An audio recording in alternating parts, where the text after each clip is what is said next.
Hello friends, welcome to our channel JK online classes. हम class 10 biology का first chapter पढ़ रहे हैं, लाइफ प्रोसेसेस, जिसमें हमने रेस्पिरेशन के इंट्रोडक्शन तक लास्ट वीडियो में कंप्लीट कर लिया था। आप जाके उसे चेक कर सकते हैं। और आज हम रेस्पिरेशन के आगे के टॉपिक करेंगे, जिसमें आता है हमारा सबसे पहला रेस्पिरेशन इन प्लांट्स। राइट, तो हम स्टार्ट करते हैं अपना टॉपिक रेस्पिरेशन इन प्लांट्स। ठीक है, तो हमने रेस्पिरेशन के बारे में लास्ट वीडियो में पढ़ा था कि रेस्पिरेशन होता है आपका exchange of gases plus utilising that gases. ठीक है, मतलब आपका गैसेस आपका आएंगे और उनका हम फिर यूटिलाइज करेंगे। ठीक है, क्या करने के लिए? एनर्जी प्रोड्यूस करने के लिए। उसको हम कहते हैं आपका रेस्पिरेशन। ठीक है, या फिर सीधा सीधा combustion of food to produce energy is known as respiration. ठीक है, तो हमने पढ़ा था रेस्पिरेशन आपका दो टाइप का होता है, एक होता है एरोबिक, एक होता है एनारोबिक। ठीक है, तो अब बात करते हैं आपका एरोबिक रेस्पिरेशन, जिसमें आपका ऑक्सीजन यूज होता है, एनारोबिक जिसमें आपका ऑक्सीजन यूज नहीं होता है। ठीक, तो अब आते हैं हम अपने प्लांट्स पे। प्लांट्स कैसे? आपके प्लांट है आपके मल्टीसेलुलर ऑर्गेनाइजम। ठीक है, मल्टीसेलुलर ऑर्गेनाइजम है, इसका मतलब इनको ज्यादा अमाउंट में एनर्जी की जरूरत है। ठीक है, क्योंकि हर सेल को एनर्जी की जरूरत है। तो क्या होगा आपका, जो मल्टीसेलुलर ऑर्गेनाइजम होते हैं वो आपका क्या दिखाते हैं? एरोबिक टाइप ऑफ रेस्पिरेशन दिखाते हैं। राइट, उनमें क्या होता है, आपका ऑक्सीजन की जरूरत पड़ती है रेस्पिरेशन करने के लिए, जिससे ज्यादा से ज्यादा अमाउंट में आपका एनर्जी प्रोड्यूस हो सके। ठीक है, हमने एरोबिक में पढ़ा था, जब हमने एनारोबिक और एरोबिक का डिफरेंस किया था तब हमने पढ़ा था कि एरोबिक में ज्यादा अमाउंट में एनर्जी निकलती है, एनारोबिक में कम अमाउंट में एनर्जी निकलती है। ठीक है, तो प्लांट्स आपका aerobic type of respiration show करते हैं।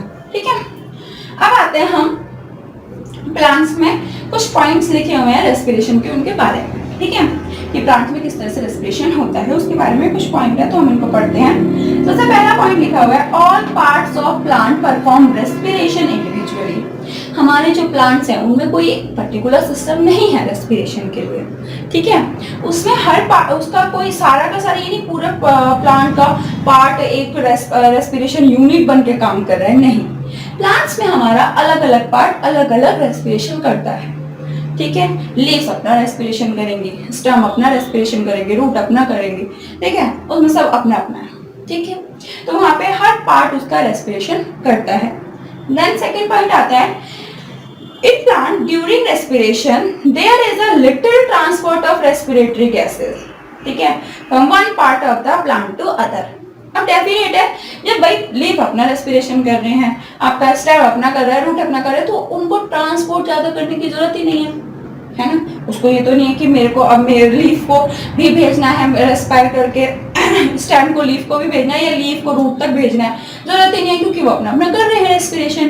तो इसमें आपका जो ट्रांसपोर्ट होता है गैसेस का, वो आपका ज्यादा नहीं होता, थोड़ा बहुत ही होता है। ठीक है, अब बात करते हैं हमारा लास्ट पॉइंट की, the respiration in plant occur at slow rate. ठीक है, और जो प्लांट में रेस्पिरेशन होता है वो आपका बहुत धीरे रेट पर होता है। ठीक है, फोटोसिंथेसिस की प्रोसेस तेज होती है, लेकिन रेस्पिरेशन आपका बहुत धीरे रेट पर होगा, स्लो रेट पर होगा। ठीक है, हम बात करते हैं आपका plant gate oxygen by diffusion.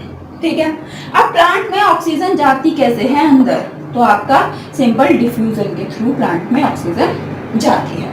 ठीक है, अच्छा, इसमें बच्चों को बड़ा कंफ्यूजन होता है, क्योंकि हम बचपन से ये पढ़ के आए हैं प्लांट्स ऑक्सीजन निकालते हैं, है ना, और आपका कार्बन डाइऑक्साइड का यूज करते हैं।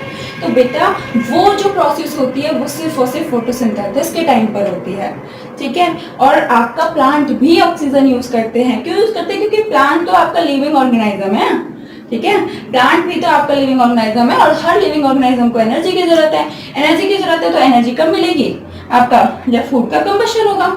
ठीक है, और फूड कंबशन करने के लिए वो आपके कैसे हैं? मल्टीसेलुलर है। मल्टीसेलुलर है तो डेफिनेट है इनको ज्यादा अमाउंट में एनर्जी चाहिए, तो फूड का कंबशन करने के लिए ऑक्सीजन का इस्तेमाल करेंगे।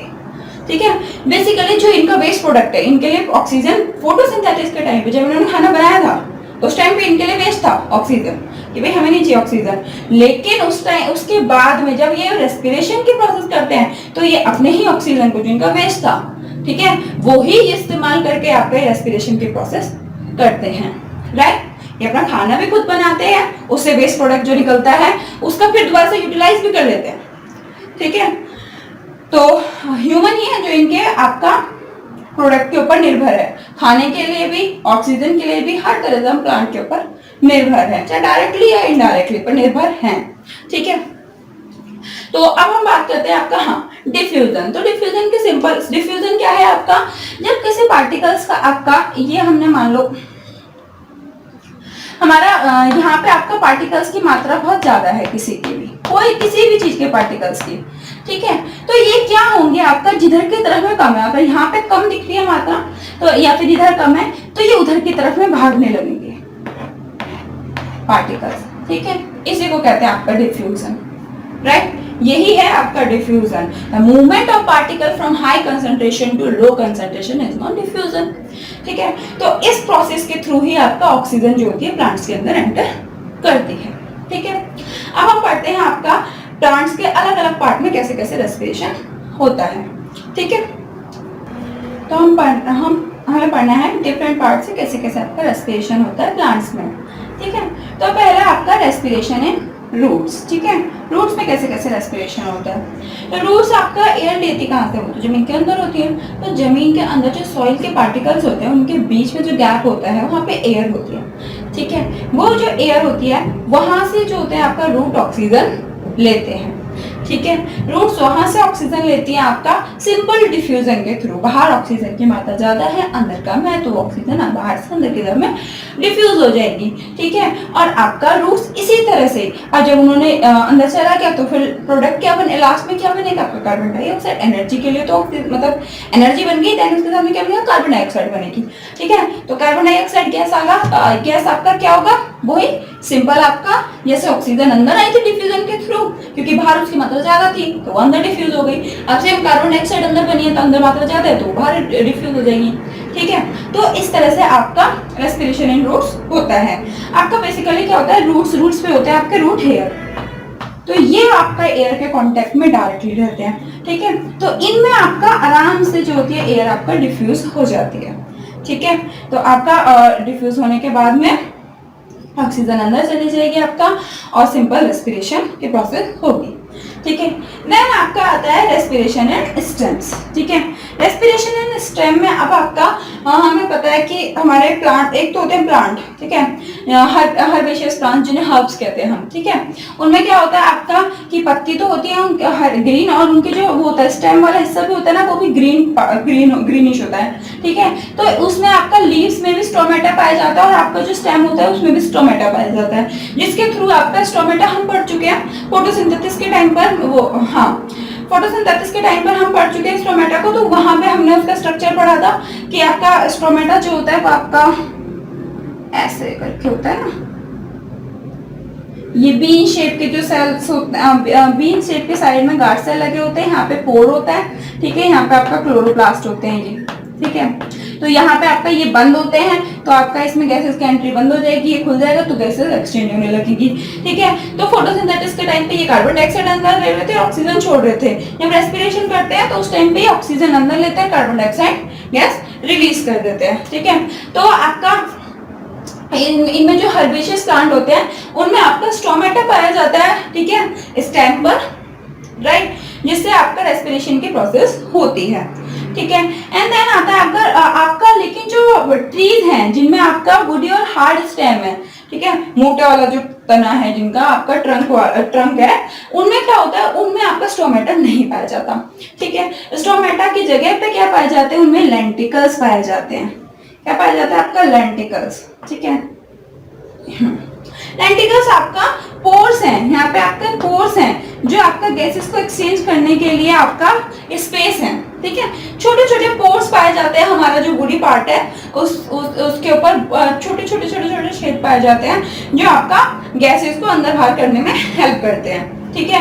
तो स्टेम की बात करें तो आपका जो हर्बेशियस प्लांट होते हैं उनमें स्टोमेटा पाया जाता है, और जो आपका ट्रीज होते हैं जिनका वुडी और हार्ड स्टेम होता है उनमें आपका लेंटिकल्स पाए जाते हैं, ठीक है, जिसके थ्रू आपका रेस्पिरेशन की प्रोसेस होती है, ठीक है। अब बात करते हैं हमारा रेस्पिरेशन इन लीव्स के बारे में। लीव्स में पाया जाता है आपका क्या, स्टोमेटा। ये बात हम आपका फोटोसिंथेसिस के टाइम पर भी पढ़ चुके हैं और यहाँ पे भी हम वही पढ़ेंगे कि आपका स्टोमेटा पाया जाता है लीव्स के ऊपर। ठीक है, छोटे छोटे माइन्यूट से पोर्स पाए जाते हैं, टिनी पोर्स पाए जाते हैं, जो कि आपका गार्ड सेल के थ्रू इनकी ओपनिंग और क्लोजिंग आपकी कंट्रोल होती है। ठीक है, जब गार्ड सेल में पानी भर जाता है तो गार्ड सेल ओपन हो जाते हैं। ठीक है, जब ये पानी लॉस कर देते हैं तो आपका गार्ड सेल बंद हो जाते हैं। ठीक है, तो ये जो स्टोमेटा होते हैं इसी के थ्रू आपका लीव्स में आपका ऑक्सीजन अंदर आएगी और कार्बन डाइऑक्साइड बाहर जाएगी during the process of respiration, right. And during the process of photosynthesis इसमें आपका क्या आएगा, कार्बन डाइऑक्साइड अंदर आएगी और आपका ऑक्सीजन बाहर जाएगी। हाँ जी, तो हमने यहाँ तक का तो अपना कंप्लीट पढ़ लिया कि कौन सा पार्ट किस तरह से रेस्पायर करता है। ठीक है, अब हम डिस्कस कर लेते हैं जो कि हमने एरोबिक में भी पढ़ा हुआ है पूरा का पूरा कि इसमें ब्रेकडाउन होता है। यहाँ पे भी एक बार थोड़ा सा उसका डिस्कस कर लेते हैं। ठीक है, कि आपका क्या होगा, जो ये ऑक्सीजन अंदर आया, ठीक है, ऑक्सीजन अंदर आया तो वो क्या करेगी, ऑक्सीजन अंदर आके आपका उसके बारे में पढ़ते हैं। जब यहाँ पे आपका सबसे पहले हमारा जो होता है वो आपका ग्लूकोज जो होता है, ग्लूकोज आपका कन्वर्टेड हो जाता है आपका किस में, सबसे पहले ये तो कॉमन प्रोसेस है जो हर किसी में होती है। ठीक है, हमने पढ़ा है आपका एरोबिक में भी एनारोबिक में भी, और जहाँ पे आपका लैक ऑफ ऑक्सीजन होता है वहां पर भी। ठीक है, सबसे पहले आपका जो ग्लूकोज है आपका वो किस में आपका चेंज हो जाएगा, आपका पायरुवेट में, पायरुवेट में या पायरुविक एसिड में। ठीक है, पायरुवेट में चेंज हो जाएगा। अब ये इनमें आपका एरोबिक है तो इस यहाँ पे क्या होगा आपका, और इस प्रोसेस को क्या कहते हैं, इसको कहते हैं हम ग्लाइकोलाइसिस। ठीक है, ग्लाइकोलाइसिस को पूरा डिटेल में पढ़ना है तो 11th क्लास में हमारा टॉपिक आएगा। ठीक है, रेस्पिरेशन एंड प्लांट की ग्लाइकोलाइसिस के एक एक स्टेप। ठीक है, अभी हमें 10th के बेसिस पे सिर्फ याद करना है कि ग्लूकोज का पायरुवेट में चेंज होने के प्रोसेस का नाम होता है ग्लाइकोलाइसिस। और ये होती कहाँ पे, ये होती है आपके सेल्स के साइटोप्लाज्म में। ठीक है, इन साइटोप्लाज्म।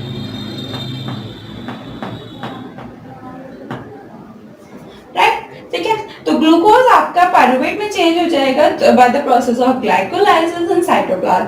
अब पायरुवेट का, ठीक है, क्योंकि ऑक्सीजन प्रेजेंट है तो पायरुवेट किस में चेंज होगा आपका, जब ऑक्सीजन प्रेजेंट होता है तो पायरुवेट आपका चेंज होता है carbon dioxide plus water and then energy लिख लेते हैं यहाँ पे हम। ठीक है, तो आपका पायरुवेट जब ऑक्सीजन प्रेजेंट है ना तो यहाँ पे आपका पायरुवेट कार्बन डाइऑक्साइड, वाटर और एनर्जी में जाकर कन्वर्ट हो जाएगा। ठीक है, तो यही प्रोसेस हमने, अब जब हम जो चीज हमने एरोबिक में पढ़ी थी सेम वही पढ़ेंगे क्योंकि प्लांट आपका एरोबिक रेस्पिरेशन शो करते हैं। ठीक है, तो आपका इसमें आपका चेंज हो जाएगा।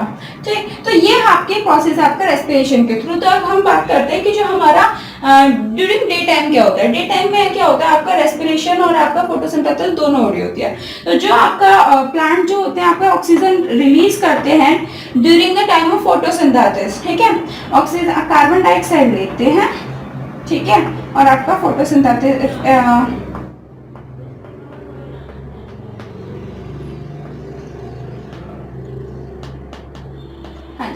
तो कार्बन डाइऑक्साइड लेते हैं, ऑक्सीजन छोड़ते हैं during the time of photosynthesis and then ये वाली ही ऑक्सीजन आपका ये आपका यूटिलाइज कर लेते हैं। ठीक है, ये लेते हैं आपका, और अब क्या छोड़ेंगे वो आपका कार्बन डाइऑक्साइड। ठीक है, और ये क्या होगा आपका रेस्पिरेशन के टाइम पर।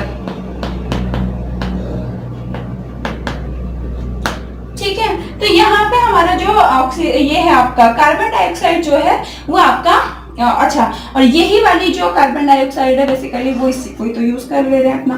ठीक है, तो इनके लिए कुछ भी वेस्ट नहीं है किसी भी टाइम पे, वो आपका उसी को यूज कर रहे हैं। देन जो रिलीज कर रहे हैं इनका जो वेस्ट मटेरियल है उसी को अगेन रीयूज कर जा रहे हैं और इस तरह से पूरी आपका साइकिल बन रही है। ठीक है, बट ये आपका डे टाइम पर होता है। रात में बात करें तो रात में फोटोसिंथेसिस नहीं होता। ठीक है। एट नाइट आपका फोटोसिंथेसिस होता ही नहीं है। फोटोसिंथेसिस जब होगा नहीं तो क्या होगा, आपका जो ये कार्बन डाइऑक्साइड जो गैस है यहाँ पे जो आपका सिर्फ और सिर्फ उस टाइम पे क्या हो रहा है ना, रात में सिर्फ और सिर्फ रेस्पिरेशन हो रहा है, ठीक है। रेस्पिरेशन हो रहा है तो कार्बन डाइऑक्साइड गैस निकलेगी। अब ये जो हो रही है ये प्लांट वापस नहीं ले रही, ठीक है। तो लार्ज अमाउंट में आपका कार्बन डाइऑक्साइड गैस रिलीज कर रहे हैं और ठीक, तो इस ये आपका क्या होगा, रात में आपका यूटिलाइज नहीं होते। तभी तो हम कहते हैं कि रात में पेड़ों के नीचे नहीं सोना चाहिए, ठीक है। क्यों? क्योंकि उस टाइम पे हमें पेड़ क्या कर रहे हैं, ऑक्सीजन यूज करे जा रहे हैं। जैसे हम लोग भी आपका जो हमारे लिए अवेलेबल है ऑक्सीजन, उसको भी यूटिलाइज कर रहे हैं वो, ठीक है। और क्या होगा, कार्बन डाइऑक्साइड गैस रिलीज करे जा रहे हैं। तो अगर हम पेड़ के नीचे सो रहे हैं तो हमें ऑक्सीजन की सप्लाई कम हो जाएगी हमारे लिए, ठीक है, जिसकी वजह से हम बेहोश हो सकते हैं, ठीक है, क्योंकि ऑक्सीजन हमें अच्छी मात्रा में नहीं मिल रही, राइट। तो वो हमें नुकसान दे सकता है उस टाइम पे, रात के टाइम पे पेड़ों के नीचे सोना। इसलिए मना करा जाता है कि रात के टाइम पे पेड़ों के नीचे नहीं सोना चाहिए। क्यों? क्योंकि वो उस टाइम पे सिर्फ और सिर्फ वो रेस्पिरेशन कर रहे हैं, ठीक है। वो हमारा जो ऑक्सीजन ड्यूरिंग डे टाइम उन्होंने प्रोड्यूस किया था या हमारे इन्वायरमेंट में ऑक्सीजन आया है, वो सारा का सारा उसको वो यूज कर रहे हैं, ठीक है, रात के टाइम पे। और क्या प्रोड्यूस कर रहे हैं, कार्बन डाइऑक्साइड, ठीक है, जो कि हमारे जो कि एनिमल्स के लिए आपका हार्मफुल है लेना, इनहेल करना, ठीक है। तो रात में हम आपका पेड़ों के पास में इसलिए ही नहीं सोते हैं, ठीक है। अब ये हो गया हमारा पूरा का पूरा रेस्पिरेशन इन प्लांट खत्म, ठीक। तो अब हम रेस्पिरेशन इन एनिमल हमारा नेक्स्ट वीडियो में करेंगे, ठीक है। तो thank you and stay tuned with us.